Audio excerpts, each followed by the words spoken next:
Correction de l'exercice 9. Que peux-tu dire des droites EF et AB? Justifie ta réponse. Alors, première chose à faire, c'est d'indiquer que ces deux angles-là mesurent 58 degrés. Ce sont les angles BAE et FEO. Et ce qu'on constate, c'est que par rapport aux deux droites dont on nous parle, c'est-à-dire la droite EF et la droite AB, les deux angles roses sont des angles correspondants. Ce sont des angles correspondants et ils sont égaux. On a une propriété qui nous dit si des angles correspondants sont égaux, alors les droites qui les portent sont parallèles. Donc ici, on peut dire que ces deux droites sont parallèles. Au niveau de la rédaction, je vous invite à aller voir la correction en PDF.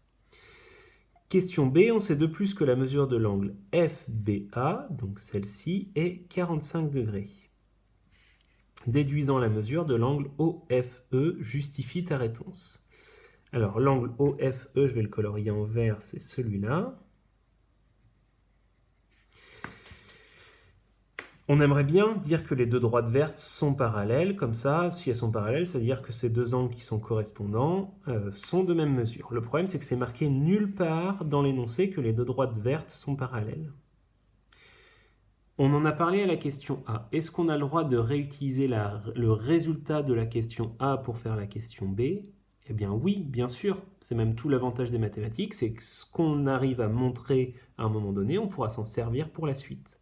Donc comme on sait que les deux droites vertes sont parallèles, alors les angles correspondants vont être égaux. Donc cet angle vert ici mesure également 45 degrés.